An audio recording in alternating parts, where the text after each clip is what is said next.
শুরু করছি আজকের গল্প নারায়ণ গঙ্গোপাধ্যায়ের লেখা দাদা হওয়ার দাম। যদি কোনো অচেনা পাড়ায় কেউ হঠাৎ এসে তোমার সামনে হাত টাত কচলে দাদা টাদা বলে খুব ভক্তি করতে থাকে আর তোমাকে দুটো সিঙ্গারা আর একটা ডাবের জল খাওয়াতে চায়, তাহলে তুমি কি করবে? কিছুই করবে না, শুধু প্রাণপণে ছুট লাগাবে সেখান থেকে, যত জোরে পারো।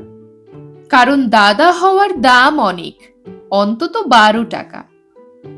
সেদিন একটা কাজে বেরিয়ে কাজ ঠাজ সেরে বাস স্টপে এসে দাঁড়িয়ে আছি।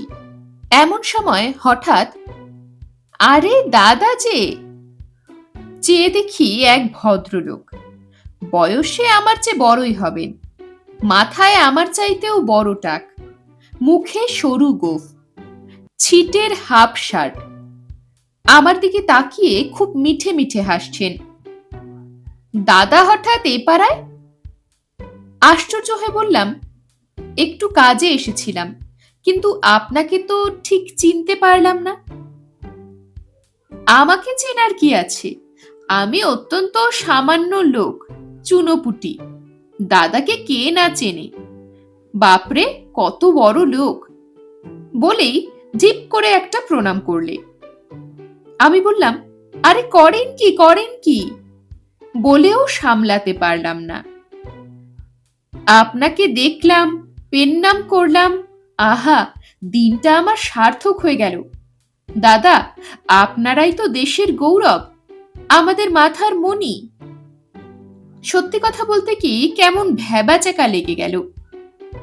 তোমাদের জন্য দুটো একটা গল্প আমি লিখে থাকি বটে, কিন্তু আমি যে এমন একটা ভয়ঙ্কর ব্যাপার, এত বড় দিকপাল, এ খবরটা তো আগে জানা ছিল না। বরং পত্রিকার সম্পাদকেরা প্রায় নাক ঠাক কুঁচকে আমাকে বলেন, কি যে আজে বাজে গপ্প লেখেন মশাই, কোনো মানে হয় না। তাই একটু ঘাবড়ে গিয়ে বললাম, বোধহয় ভুল করছেন, আর কাউকে ভেবে। ভুল করব আপনাকে? হে, কি যে বলেন! লম্বা নাক, ওই খাড়া খাড়া কান, ওই একটা কালচে দাঁত, চাঁদি আর কপাল জুড়ে এই টাক, ভুল করব? এরকম মার্কা মারা চেহারা দুজনের আছে নাকি দুনিয়ায়?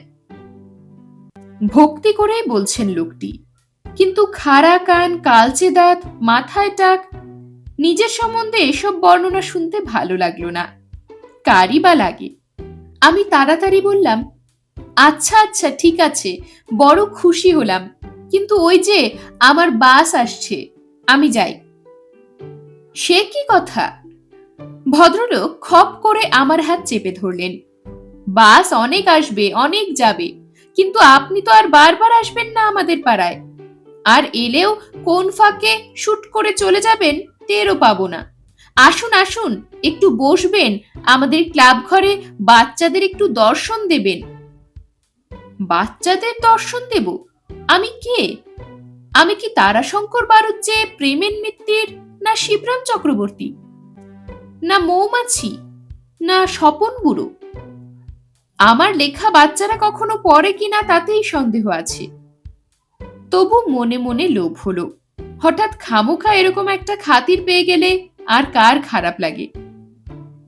কিন্তু আমার খেয়াল ছিল না, লোভে পাপ এবং পাপে পাপে নিদেন পক্ষে 12 টাকা খেসারত। ছুটির দিন, খুব একটা তাড়া ছিল না বলে চলে গেলাম লোকটির সঙ্গে।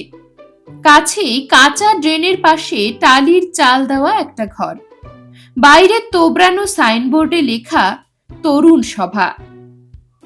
দাদা, ভেতরে পা দিন, আহা, আজ আমাদের ক্লাব ধন্য হলো। ঢুকে গেলাম তরুণ সভায়। কোথায় বাচ্চা? ঘরের ভেতরে 8-10টি তরুণ মুখে বেশ দাড়ি গোঁফ গজিয়েছে, মাদুর পেতে বসে জনচারেক তাস খেলছিল, কজন আড্ডা দিচ্ছিল, দুজন আবার সিগারেটও খাচ্ছিল। দুটো কাজ ভাঙা আলমারি রয়েছে তাতে, কয়েকটা থিয়েটারের নাটকও দেখতে পেলাম। ভদ্রলোক ধমক দিলেন, কাকে ধরে এনেছি দেখছিস না তোরা?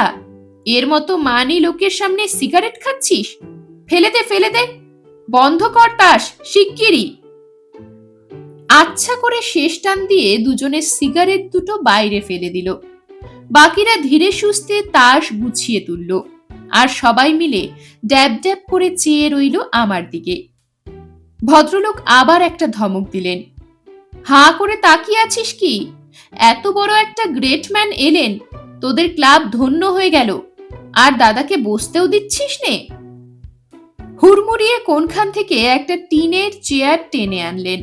বাধ্য হয়ে বসে পড়লাম তাতে।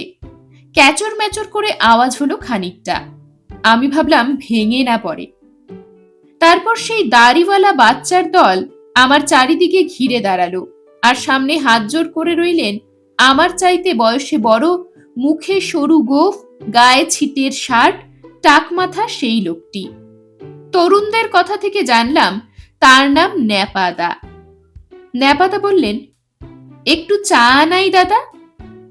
বললাম, না না, এই গরমে। তাহলে একটা ডাব, দুটো সিঙ্গারা। ব্যস্ত হবেন না, কিছুই দরকার নেই। আরে তাও কি হয়? ন্যাপাদা ব্যতিব্যস্ত হয়ে উঠলেন। আপনার মতো গ্রেট ম্যানকে কিছু না খাইয়ে ছেড়ে দিতে পারি? লোকে বলবে কি আমাদের? না আমরাই শান্তি পাবো দাদা? এই ভ্যাবলা, চটপট চলে যা। হরেকেষ্টর পানের দোকান থেকে একটা ডাব আর খোকনের দোকান থেকে দুটো সিঙ্গারা নিয়ে আসবি। পয়সা?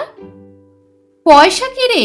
দাদা এসেছেন পাড়ায়, পাড়া ধন্য, তার সেবার জন্য আনবি। ওসব তো ওরা ফ্রি দেবে। যদি না দেয়? ভ্যাবলা আস্তিন গুটিয়ে বলল, দেবে না মানে? তরুণ সভাকে ওরা হারে হারে চেনে। বলেই ধা করে বেরিয়ে গেল। বললাম, দেখুন এসব হাঙ্গামার কিছু নেই দাদা, কিচ্ছু না। ওরা সব পাড়ার লোক, আমাদের আপনার জন। দোকান লুট করে আনলেও কিছু বলবে না। আপনি কিছু ভাববেন না ও সমস্ত। হেবো, দাদাকে একটা গান শুনিয়ে দে না ততক্ষণ। হেবো তৎক্ষণাৎ রেডি। কোত্থেকে একটা পুরনো হারমোনিয়াম টেনে এনে গান গাইতে বসে গেল। সেটা আবার বেসুরো। একটা রিড টিপলে দুরকম আওয়াজ বেরোয়। কিন্তু হেবো বেপরোয়া। সেই হারমোনিয়াম বাজিয়ে সে চাচা ছোলা গলায় হিন্দি ফিল্মি টাইপের গান ধরে দিল একটা। সে কি গান! শুনে মনে হচ্ছিল এক ছুটে একেবারে মোড় পর্যন্ত পালিয়ে যায়। কিন্তু আমাকে ঘিরে তখন তরুণ বৃন্দ একেবারে চক্রবুহ। বসে বসে ঘামতে লাগলাম আমি। এর মধ্যে একটা ডাব আর শালপাতায় দুটো সিঙ্গারা এসে গেল। দাদা একটু খান, ন্যাপাদা বললেন। কি করি, খেতে হলো ডাব। কেমন নোনতা লাগলো ডাবের জলটা। সিঙ্গারা দুটো বাসি, ভেতরে আবার পচা আলু। দাদার অনারে যত রদ্দি মার্কা জিনিস ফ্রিতে চালিয়ে দিয়েছে। কিছু বলতে পারলাম না, তাই খেতে হলো। তারপর তরাক করে দাঁড়িয়ে উঠে বললাম, বড় আনন্দ হলো ভাই, আজ চলি। হ্যাঁ হ্যাঁ যাবেন বই কি, নিশ্চয়ই যাবেন। আপনাকে কি ধরে রাখতে পারি আমরা? সে পুণ্যে কি আর করেছি দাদা? ন্যাপাদা ভীষণভাবে হাত কচলাতে লাগলো। যাবেন যদি, তাহলে যাওয়ার আগে আমাদের একটা বাণী দিয়ে যান। বাণী? হ্যাঁ, আপনার মুখের বাণী। তাই আমাদের আদর্শ হবে দাদা, হবে তরুণ সভার পথের পথের। হেবো মনে করিয়ে দিল, পাথেয়। হ্যাঁ পাথেয়। বলুন দাদা বলুন, সেই পাথেয়ই দিন আমাদের। তা একটা ডাব আর দুটো সিঙ্গারা খাওয়ার পরে একটুখানি পাথেয় দিতে কার আর খারাপ লাগে? তাছাড়া লেখক হিসেবে আমাকে তো কেউ পাত্তাই দেয় না। বাণী দেবার এমন সুবর্ণ সুযোগ পেলে ছাড়া যায় সেটা? গলা খাকারি দিয়ে আমি শুরু করলাম।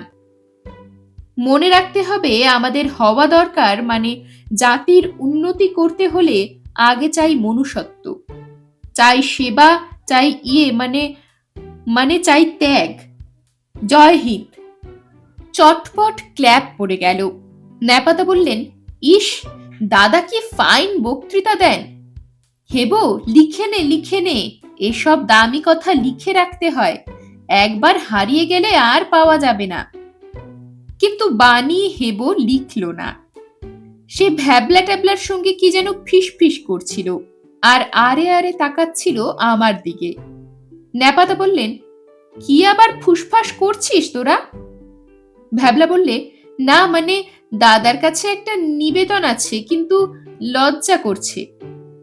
আরে দাদার কাছে আবার লজ্জা কিসের? ঘরের লোক, কি বলবি বল না, বলে ফেল। ঘাড় চুলকে ভ্যাবলা বলল, মানে মানে আমাদের ডায়মন্ড হারবারে পিকনিক আছে তো, আসছে রবিবারে। গোটা 20 টাকা কম পড়ছে, দাদা যদি একটু হেল্প করতেন। শোনবা মাত্র মাথার চুল খাড়া হয়ে উঠল আমার। ন্যাপাদা বললেন, 20 টাকা? মোটে 20 টাকা? দাদা কত বিরাট লোক তা জানিস? হাত ঝাড়লেই অমন কত 20 টাকা ঝরে পড়ে। তাছাড়া আমাদের আপনার লোক, কত ভালোবাসেন। আমি হলে তো 100 টাকা চাইতাম বে। 100 টাকা? ডাবের জল আর পচা আলুর সিঙ্গারা আমার গলায় উঠে এলো। পালাবার রাস্তা খুঁজলাম। আমাকে ঘিরে দাড়িওয়ালা তরুণদের চক্রব্যূহ। ন্যাপাদা আবার আধ হাত দূরেই দাঁড়িয়ে। এতক্ষণে টের পেলাম লোকটি বেশ গাট্টা গোট্টা। আমাকে জাপটে ধরলে ছিটকে পালাতে পারবো না। গল গল করে ঘাম ঝরতে লাগলো গা দিয়ে। ঠোঁট চেপে বললাম, 12 টাকা আছে আমার কাছে। 12 টাকা? মোটে 12 টাকা? অবিশ্বাসের হাসি হাসলেন ন্যাপাদা। দাদার মতন গ্রেটম্যান। আমি মোটেই গ্রেটম্যান নই, নিতান্ত গরিব কেরানি। আর্তনাদ করে বললাম। বিশ্বাস না হয় পকেট সার্চ করুন, আর বোধহয় আনা কয়েক খুচরো আছে। বাসে করে বাড়ি তো ফিরতে হবে। ছি ছি দাদা, আপনাকে অবিশ্বাস? আপনার মতো মহামানবকে? দিন তাহলে, এদের ভালোবেসে 12 টাকাই দিন, খুচরোটা থাক। নে রে, গ্রেটম্যানের দান মাথায় তুলে নে। দাদার অনারে এই 12 টাকায় দুশের ভালো খাসির মাংস হয়ে যাবে তোদের। তারপর দাদাগিরির 12 টাকা দাম দিয়ে একটু ফাঁক পেয়ে সোজা ছুটে এসেছি রাস্তায়, আর সামনে যে বাস পেয়েছি উঠে বসেছি তাতে। পটলডাঙ্গার বদলে এ বাস আমাকে পাতিপুকুরে নিয়ে যায় তো যাক, না হয় 4 মাইল হেঁটেই বাড়ি ফিরব, কিন্তু তরুণ সভার ধারে কাছেও আর নয়। এবং এবং পরে যদি রাস্তায় কোনো অচেনা লোক আমাকে দাদা বলে ফের আলাপ জমাতে আসে, তাহলে স্রেফ যে খুনোখুনি হয়ে যাবে, এ কথাটা আগেই জানিয়ে রাখলাম। এরকমই আরো সব গল্প পেতে চ্যানেলটিকে সাবস্ক্রাইব করে দেবেন। আর গল্পটি যদি ভালো লেগে থাকে তাহলে লাইক, শেয়ার আর কমেন্ট করে দেবেন।